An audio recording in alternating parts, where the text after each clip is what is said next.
வணக்கம். நான் உங்கள் ஜெயா. இன்றைக்கி நம்ம இந்த வீடியோவில் ரீட்டா ஜோ எழுதின ஐ லாஸ்ட் மை டாக் இந்த கவிதையோடைய சமரியை பார்க்கலாம் வாங்க. இந்த போம் அவங்க எதை வச்சு எழுதுகிறாங்கன்னா, அவங்களுடைய தாய்மொழி மிக்கப் மோக். அவங்க ஒரு பாடல் எழுத்தாளர், நிறைய பாடல்கள் எழுதியிருக்காங்க. அவங்க சிறு வயதில் ஷுபன் கைடியா ரெசிடென்ஷியல் ஸ்கூலுன்ற ஒரு ஸ்கூலில் தான் பள்ளி கற்கிறதுக்காக போனாங்க.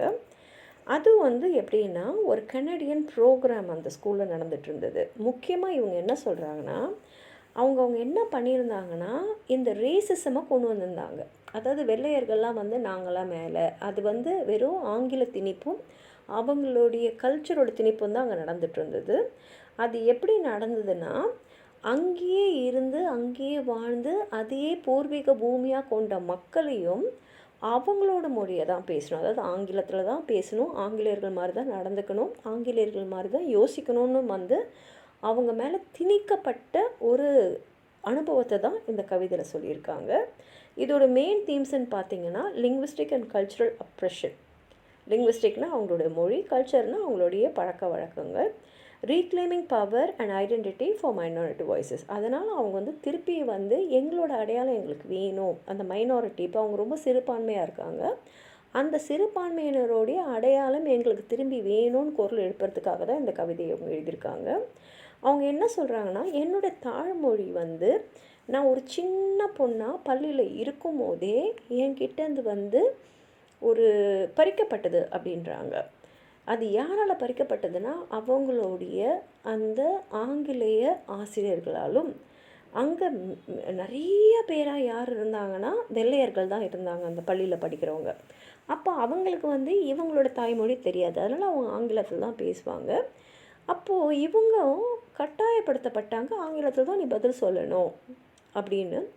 ஏன்னா அப்போ தான் அவங்களுக்கு புரியும், அப்போ தான் நீங்கள் ஒருத்தர் பழக முடியும். அதனால் அவங்க என்ன சொல்கிறாங்கன்னா, அங்கே ஒரு அப்ரெசிவ் சிஸ்டம், அதாவது ஒரு அமுக்கப்பட்ட ஒரு சூழ்நிலையில் நாங்கள் தள்ளப்பட்டோம். அதில் என்னோடய தாய்மொழியில் பேசுகிறதோ பழகிறதோ நான் எனக்கு இயலாமல் போயிடுச்சு அப்படின்றாங்க. அதே சமயத்தில் அந்த ஸ்கூலில் நீங்கள் ஆங்கிலத்தில் தான் பேசணும், வேறு மொழியில் பேசக்கூடாதுன்னே தடை விதிச்சிருந்தாங்க. இப்போ அவங்க என்ன சொல்கிறாங்கன்னா, இந்த தடை விதிக்கப்பட்ட அந்த சின்ன குழு இருக்கு இல்லையா, அவங்க என்ன பண்ணுறாங்கன்னா, அவங்களுடைய ஆங்கிலத்தில் பேசுனது மாத்திரம் இல்லை, அவங்க யோசிக்கிறது கூட ஆங்கிலேயர்கள் மாதிரியே யோசிக்க ஆரம்பிச்சிட்டாங்க அப்படின்றாங்க. ஏன்னா இது வரைக்கும் அவங்களோட மொழியாக இருந்த மொழி இப்போ அவங்களோட மொழி இல்லைன்ற மாதிரியும், ஆங்கிலம் தான் உன் மொழி அப்படின்னு அவங்கள யோசிக்க வச்சுட்டாங்க. அது மாத்திரம் இல்லாமல் உங்களுடைய கல்ச்சரும் இது கிடையாது, எங்கள் கல்ச்சர் தான் உங்கள் கல்ச்சர் அப்படின்னு அவங்கள யோசிக்க வச்சுட்டாங்க. இப்போ என்ன ஆயிடுச்சுன்னா, ஏற்கனவே இவங்க குடும்பத்தில் இவங்களுக்கு பாரம்பரியமாக ஒரு கல்ச்சர்னு ஒன்று இருக்கும். இப்போ இவங்க மேலே திணிக்கப்பட்ட இன்னொரு கல்ச்சரை சேர்த்து இவங்க அது ஒரு ஸ்க்ராம்பிள்டு பேலட் அப்படின்றாங்க. அதே மாதிரி இப்போ சொல்கிறாங்க, என்னால் இப்போ 2 மொழியில் பேச முடியும், என் தாய்மொழியிலும் பேச முடியும், ஆங்கிலத்திலும் பேச முடியும். ஆனால் 2த்தையும் பேச முடிஞ்சாலும் நான் ஒன்று வெளிப்படையாக ஒத்துக்கிட்டு தான் ஆகணும். அதாவது ஆங்கிலம் இன்னும் சக்தி வாய்ந்ததாக தான் இருக்கிறது அப்படின்றாங்க. ஏன்னா இப்போ அவங்க என்ன சொல்கிறாங்கன்னா, இல்லை நான் என் தாய்மொழியில் தான் பேசுவேன் அப்படின்னு சொல்லிட்டு நான் பேசிடலாம். ஆனால் அந்த பேசுகிறதுனால மட்டுமே இப்போ உருவாக்கப்பட்டுள்ள அந்த சோஷியோ பொலிட்டிக்கல் ஸ்ட்ரக்சர்ஸை என்னால் உடைக்க முடியாது. நாங்கள் இப்போ சிறுபான்மையராக இருக்கோம், அதாவது இந்த நாட்டை சேர்ந்த அந்த பாரம்பரிய மக்கள் நாங்கள் இப்போ சிறுபான்மையர் ஆகிட்டோம். எங்களுக்கு வேண்டியதை நான் பெறவும் முடியாது. நான் என் தாய்மொழியில் பேசுகிறது எனக்கு திருப்தி, எனக்கு சந்தோஷம். ஆனால் இதையெல்லாம் என்னால் செய்ய முடியாது.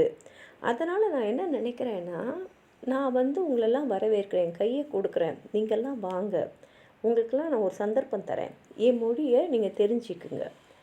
ஆனால் உங்களை மாதிரி நான் செய்ய மாட்டேன். நீங்கள் வலுக்கட்டாயமாக ஆங்கிலம்தான் பேசி ஆகணும் அப்படின்னு சொன்னீங்க இல்லையா, அதை நான் செய்ய மாட்டேன். நீங்கள் எங்கள் மொழியை தெரிஞ்சிங்க. ஏன்னா நீங்கள் எங்கள் மொழியை தெரிஞ்சிட்டாதான் எங்களை நீங்கள் தெரிஞ்சிக்க முடியும். எங்கள் மொழி மூலமாக தான் நீங்கள் எங்களை தெரிஞ்சிக்க முடியும். எங்களை நீங்கள் தெரிஞ்சுக்கிட்டாதான் நம்ம எல்லாருமே சமமாக இந்த உலகத்தில் வாழ முடியும் அப்படின்னு இதில் சொல்லியிருக்காங்க. வாங்க கவிதையை படித்து பார்க்கலாம். I lost my talk. டாக்குனா இங்கே அவங்க மொழியை சொல்கிறாங்க. என் தாய்மொழியை நான் தொலைச்சிட்டேன். த டாக் யூ டுக் அவே. நான் தொலைக்கலை, நீங்கள் அதை என்கிட்டேருந்து பறிச்சிட்டிங்க. அதுவும் எப்போ படிச்சிங்கன்னா when I was a little girl at Shubhan Academy school. நான் சின்ன குழந்தையாக இருக்கும் போதே அந்த பள்ளியில் படிக்கும் போதே நீங்கள் இதுதான் இங்கே இருக்கக்கூடிய சட்டத்திட்டம் சொல்லி என்கிட்ட இந்த மொழியை படிச்சிட்டிங்க. யூ ஸ்நாச்ட் அவே, நீங்கள் அதை அப்படியே பறிச்சிட்டிங்க. இப்போது I speak like you, I think like you, I create like you, the scrambled palette about my word. இப்போ என் நிலைமை என்ன ஆயிடுச்சுன்னா, நான் பேசுகிறது உங்களை மாதிரி ஆங்கிலத்தில் பேசுகிறேன். ஆனால் அதை விட முக்கியம், ஐ திங்க் லைக் யூ, நான் யோசிக்கிறதும் உங்களை மாதிரி தான் யோசிக்கிறேன், நான் க்ரியேட் பண்ணுறதும் உங்களை மாதிரி தான் நான் செய்கிறேன். அதாவது நான் வந்து உடல் அளவில் தான் இப்போ நான் வந்து இங்கே இந்த நாட்டை சேர்ந்த பெண்ணாக இருக்கேன். மற்றபடி மனதளவில், நினைவில், பேச்சில், செயல் எல்லாமே உங்களை மாதிரி நான் ஆயிட்டேன். ஆனால் நான் நீங்கள் இல்லை, நான் வந்து உங்களை ஆக முடியாது. 2 ways I talk, both ways I say, your way is more powerful. இப்போ நான் 2 மொழியிலும் பேசுவேன், 2 வகையாகவும் இருக்கேன். என்னுடைய நாட்டு பொண்ணாகவும் இருக்கேன், உங்களுடைய எல்லா விஷயங்களும் தெரிஞ்ச ஒரு பொண்ணாகவும் இருக்கேன். ஆனால் ஒன்று நான் ஒத்துன்னு தான் ஆகணும், உங்கள் வழி தான் இன்னும் சக்தி வாய்ந்த வழி. So gently I offer my hand and ask. அதனால் இப்போ நான் வந்து தெரிஞ்சுக்கிட்டேன் என் நிலைமை என்னன்னு. அதனால் நான் ரொம்ப அப்படியே ஜென்டிலாக என் கையை உங்களுக்கு கொடுத்து ஒன்றே ஒன்று தான் உங்கள்கிட்ட கேட்குறேன். Let me find my talk. என்னை வந்து என் மொழியில் பேச விடுங்க. So I can teach you about me. என்ன நீங்கள் என் மொழியில் பேச விடும் போது என்னை பற்றி உங்ககிட்ட நான் வந்து சொல்ல முடியும். என்னை பற்றி நான் உங்ககிட்ட சொல்லும் போது தான் நீங்கள் என்னை பற்றி தெரிஞ்சுக்க முடியும். என்னை பற்றி தெரிஞ்சுக்கும் போது தான் என்னுடைய நாட்டை பற்றி, என்னுடைய கல்ச்சரை பற்றி, என்னுடைய பாரம்பரியத்தை பற்றி நீங்கள் தெரிஞ்சுக்கலாம். அப்போ தான் நமக்குள்ள ஒரு யூனியன் வரும், நம்ம வந்து ஈக்குவலாக இருப்போம் அப்படின்னு சொல்லி அவங்க இந்த கவிதையை முடிச்சிருக்காங்க. உங்களுக்கு எதாவது சொல்லணும்னு நினச்சிங்கன்னா கீழே இருக்கிற கமெண்ட் பாக்ஸில் எழுதுங்க. இந்த வீடியோவை லைக் பண்ணுங்கள், உங்கள் ஃப்ரெண்ட்ஸோடு ஷேர் பண்ணுங்கள். சப்ஸ்கிரைப் பண்ணாதவங்களாம் ப்ளீஸ் சப்ஸ்கிரைப் பண்ணி சப்போர்ட் பண்ணுங்கள். நன்றி.